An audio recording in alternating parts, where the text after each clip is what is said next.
Abejojantiems, ar visi Lietuvos piliečiai nori, kad Lietuva būtų nepriklausoma demokratinė valstybė, tautos referendumas tai patvirtino 91 metų vasario 9 dieną.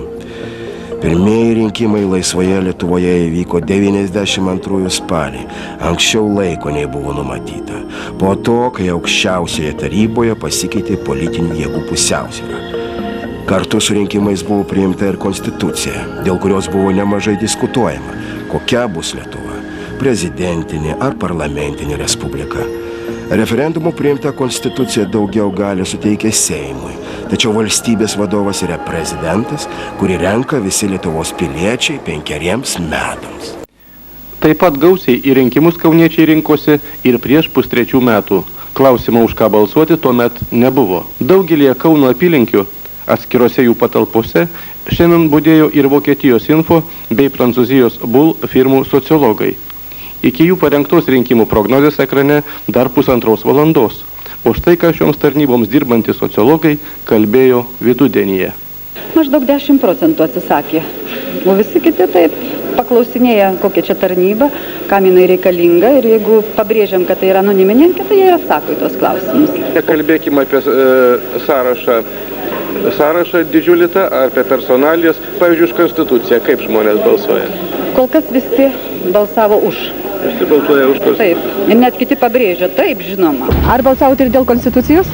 Taip pat dėl konstitucijos, o kaipgi? Būtent tik tai taip. O, ją galima bus dar koreguoti. Naujasis Seimas galės koreguoti, kiekvien šeimininkas turi teisę į butą naujai įsikėlęs, perstatyti kažkiek tai baldos. Turbūt, kad turėjom palaukti ir normalią, ne taip skubiai, nes niekas jokių žmonių neperskaitė. Pritariu konstitucijai, galima bus ją pataisyti, bet kažkokia tai vis tiek naujas žingsnis yra valstybingume ir taip toliau. Ar dalyvauti referendume dėl konstitucijos, ar sakė taip arba ne? Sakėm taip, reikia irtis į priekį, o nežiūrėti.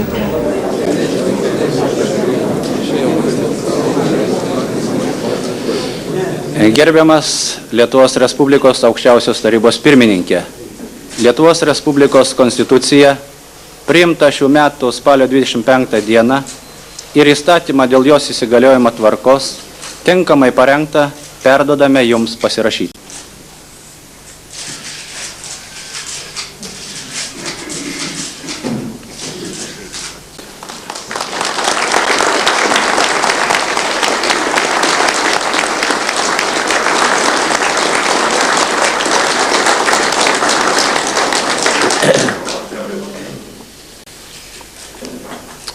Ponios ir ponai, gerbiami susirinkusieji. Lietuvos Respublika, prisikelianti po 50 metų negandų, vėl turi savo konstituciją.